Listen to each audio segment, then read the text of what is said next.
Bring in National Organizing Secretary of Afenifere, Otumba Kole Omololu. Thank you for joining us on the program this hour. Everybody all over the world watching TVC Continental. Well, thank you for joining us. Otumba, you read the President's second today. He said, quote, "Our economy reforms are working and that Nigeria is now better positioned for growth." From where you sit, do you share this optimism, or like some say, it's more rhetoric than reality? Afenifere, let me tell you point blank. I, as an individual, I am an unrepentant believer in the renewed hope. I believe that Nigeria has sunk nearly beyond irredeemable. And for a strong man to come on board and started salvaging it with so much difficulty, it is not a means at all. I believe it's like a collapsed building and the foundation is being laid again. I believe a lot of people living in that collapsed building, they will be hiding under the shelter. Their clothes, their dwellings scattered everywhere, waiting for the buildings to be rebuilt. During that gestation period, a lot of suffering, a lot will be happening to individuals. I think that's what Nigeria is going through. We all witnessed what has been happening to this country. Let us say since 1980 or so. Sometimes we make some progress and then we go back again. But this time around, I believe strongly that this president has a purpose and has a name with destiny to do something for Nigeria, for himself and his family. He's there for a legacy. He's not there to play politics. He's not there to do otherwise, and to leave a name for himself forever and ever. I hear Nigeria you. must be rescued. I hear you, Otumba. There is the ideology of things, but there's also the reality of things as Nigerians experience it. The president, for instance, earlier today described the removal of fuel subsidy and FX unification as bold and necessary. With the privilege of hindsight, would you say the pain Nigerians have endured over the past 2 years was justified by the amount of progress we've made? I will cite two examples for you. Germany and China. Germany, after the Second World War, everything collapsed. But a Marshall Plan was drawn. Now, Germany is the economic power of Western Europe. Look at China. The same thing. A strong leader came on board. China was the poverty capital of the world before. Now they are edging to be the world economic power. In the name of good things, in the name of our conscience. 2 years? 2 years of governance? I mean, let us think, every one of us, we're into this thing together because we have never suffered before. That is the reason why we are lamenting. And I am not saying things are not hard, I am not saying that at all. But again, things, a surgical operation has to be done to remove the cancer that is killing Nigeria. Yes. And this is Otumba, This is the kind of narrative we had in the first year of this administration. For many Nigerians, they will think that 2 years into the Tinubu administration, we should not only preach the prospect and the renewed hope, we should start feeling it. So the president mentioned inflation easing and the food prices like rice are declining. The last time we spoke, you talked about your connection to the grassroots.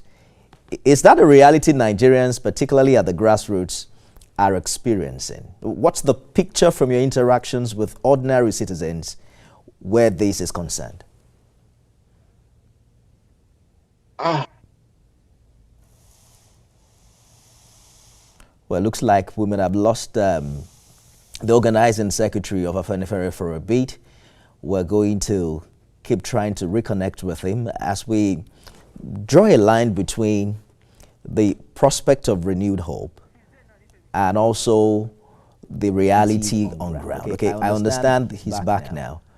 I was asking about what you have seen on the ground, especially from Nigerians at the grassroots. Do you think the reality of these Nigerians mirror the reduction in inflation that Mr. President was talking about? I am a member of the grassroots. I am suffering it as well. It's undergoing the suffering. I am not denying that at all. People are crying. As at yesterday, as of Tuesday, we had a very meeting. All the journalists, all they were telling me is that we are the heir to the people. People are not smiling at all. Definitely, that is the truth. We're at war. War is going on. Old men are going to suffer. Little kids are going to suffer. But I can assure you, I can see that things will be better. It might not be immediate. When this government first came in, I said it's going to take about 8 years. I said it. I'm not an economist, but what I have seen that has gone past in this country, things has been so destroyed. Food were not coming in because of war in the north. Everything was so expensive. So I am not denying the fact that the common people are suffering. And again, it's a plea to the government. Now, let us do something about food subsidy. There should be subsidy in food. Yoruba says, once the stomach infrastructure is okay, the other problems are minor. I begged the government to look at the area of food and probably transportation. When common people see these two things, they will not complain much. That should be the priority now. Go about your Janjati project, but subsidize food. It is done everywhere in the world. America subsidized farmers. United Kingdom subsidized farmers. Because they know that is the essence of living. Food cannot be expensive. And you expect public not to shout. I will employ the third year of this government to concentrate on those areas that affects the common people, that affects them so badly. I am a witness to that, and I am not denying it. What are you there, Nifemi? Absolutely, I am, and I like that you're able to break it down and also speak truth to power and identify with the reality out there. Because in the past few days, I've also been having conversations with appointed individuals in this administration. And one of the things I've attempted to do is to help them see where the shoe pinches for the average Nigerian. So earlier on today, we had Mr. President touting over 6 trillion naira in increased revenue to states last year. And there are conversations as to whether this fiscal expansion has really translated into real development, at least some relief at the subnational level, especially in the Southwest. I've spoken with quite a number of governors. I think it was the Zamfara state governor who mentioned that even though the federal allocation has increased, it has also not necessarily increased in value because of the reality of inflation. Mr. President has also been praised for increasing Nigeria's external reserves and eliminating ways and means financing. But critics argue whether or not the gains have reached the average Nigeria. How precisely does Afenifere, view this disconnect between macroeconomic numbers and household realities? But much more importantly, do you think that they get the message? Do you think that leadership actually understands what's going on in this regard? Thank you, Nifemi. We have 3 layers of government in this country: the federal government, the state government, and the local government. And like the president has said, after the removal of oil subsidy, trillions of naira are going into the states. Trillions. That is what you expect a leader to do, the federal government. Let us come to our governors. This is the question that should be addressed to our governors. How is it this windfall, how is it affecting the ordinary citizen? Mozibiole Abuja. What our state government doing? We are talking of full subsidy now. Must it be the federal government? Does federal government own lands? It is the state government that owns lands and local government. Let us tell the truth to ourselves. People want to see all this allocation to the state government. It's not only the civil servants that are in the states. We know all of them are getting their salary as I went through now. What about my mother? What about my uncle in the village? They need to feel all these things. Why are we not going into massive agriculture subsidized by the states? Must we be relying on Bola Tinubu all the time to do this? Why are we having governors and local governments? These are the things we should be telling ourselves. And we should split all this blame. To me, the president is showing leadership.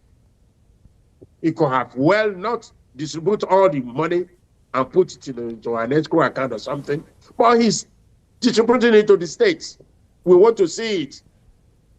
We want to see it in the states. Open up agricultural farms. Lands are in abundance in every homes. In the villages, you have a lot of people building just 2 bedrooms on 1 acre of land. The rest is land fallow. Engage even in your compound alone. The other time I came to your program, I said I hardly buy yam anymore because I plant yam in my backyard, in my village. I even take some abroad to my children. You are lucky. Why is the state government? You are lucky to have a land in your village. Not many people have lands in their village, especially those of us in Lagos. You hardly even find the fine earth in your compound because of how crowded, these houses are these days. I live in Lagos. Yes. There are ways, planting, mechanized planting, cement bags, and so on. Put it at your backyard, even on a cement. Plant things. I do all this in my backyard here. I have a backyard here. It's not as crowded. I planted more than 100 yams, tubers of yam, in my backyard in Lagos here. Let us be practical with ourselves. Everything is government, government, government. We are not ready. We are blaming government. It being power, yes. It being power. We have to do our own bit. We have to do our own bit. If you go and buy yam, now, the head, plant it in a, put soil in a cement bag and plant it there. The thing will grow. I've done it in my backyard. All right. I have a friend who lives in America who come here to harvest yam and sell it in Lagos here. All these things are easy. They are simple. You want to live in the city and don't do anything and be blaming government. Let us tell the truth to ourselves. I hear you, Otuba. Perhaps the next time you come, we'll do a practical video so we can teach our viewers how to how to plant yams. But I'd like us to turn our attention to the issue of insecurity. The Renewed Hope agenda pledged to. Oh, Otuba, can you hear me? Can you hear me now? I can hear you a bit now, yeah? Okay. I want us to turn our attention to the issue of insecurity. Mr. President's Renewed Hope agenda pledged to improve national security, but we've seen some widespread challenges, especially in the north, in the recent year. Is the federal government, in your opinion, doing enough to secure Nigeria, especially from what we're hearing from the northeast? You know, Boko Haram now gaining some territories, you know, in Borno State. You followed closely the challenge in the Middle Belt in states like Plateau and Benue, where people cannot even stay in their villages or go to farms anymore.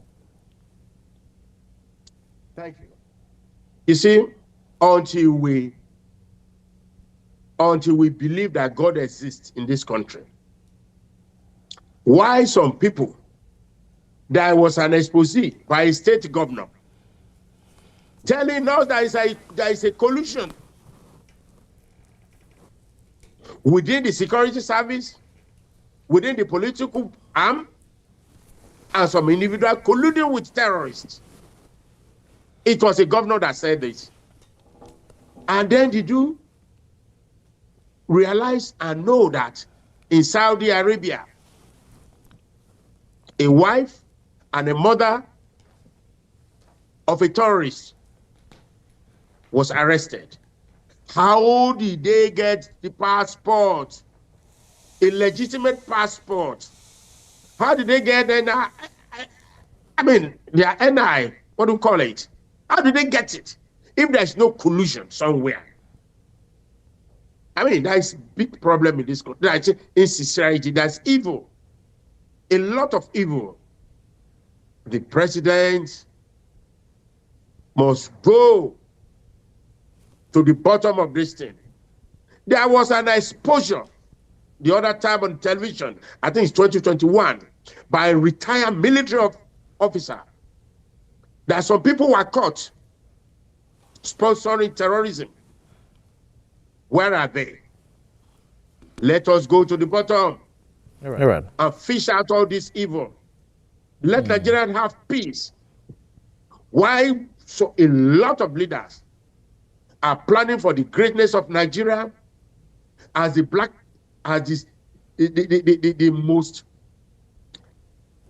largest black nation on earth, the hope of the black people on earth.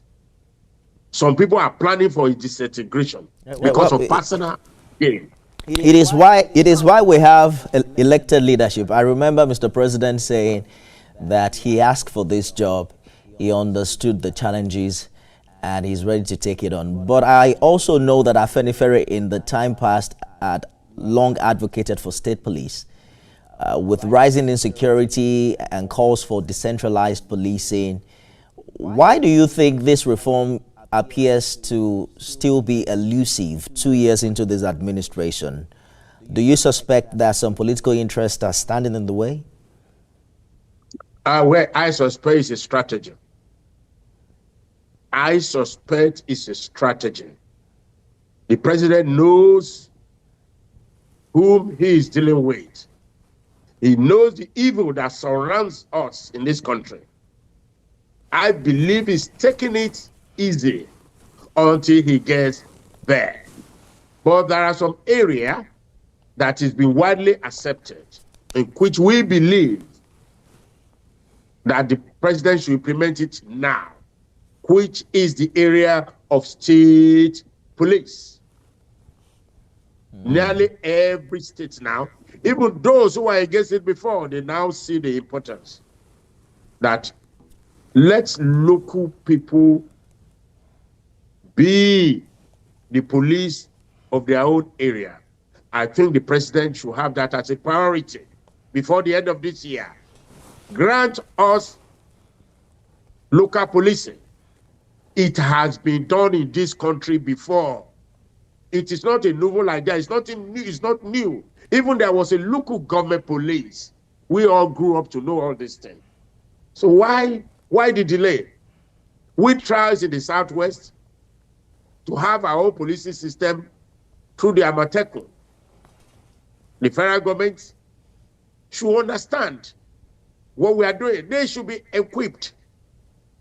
They should be given the proper ammunition to fight terrorism. Not for them to be coming into church and be slaughtering innocent human beings. Not for them to be getting to Akure North and be killing innocent human beings in their villages, in their homes. Because the Amateku are not properly armed. They are only armed with shakabula. These are the kind of things the federal government should do. Now, we are talking of our bushes now. The federal government has come about with what is called forest guard. We should know forest guard is not new. Forest guard, Obafemi Awolowo instituted it in Western Nigeria. Now, because the terrorists are using the bush to torment us, let the states have the power to introduce forest guard. Forest guard should not be anything with the federal government. Does federal government have land in this? They don't have land. You don't have an inch of land. Only Abuja and Capital Territory, they have lands. So why will it be a federal government agency? Equip the state, give them the money. Let them set up forest guards. Let's go into the bush, train people, and flush out evil. All right. Flush them out. Their father, their mother, their children, get rid of them in our bush. We are predominantly farmers. Why would there not be scarcity of food? When terrorists are laying ambush in the bush to kill our children, to kill our wives, to maim our wife, to do all sorts of things, all sorts of evil. Give us the ammunition to get rid of them.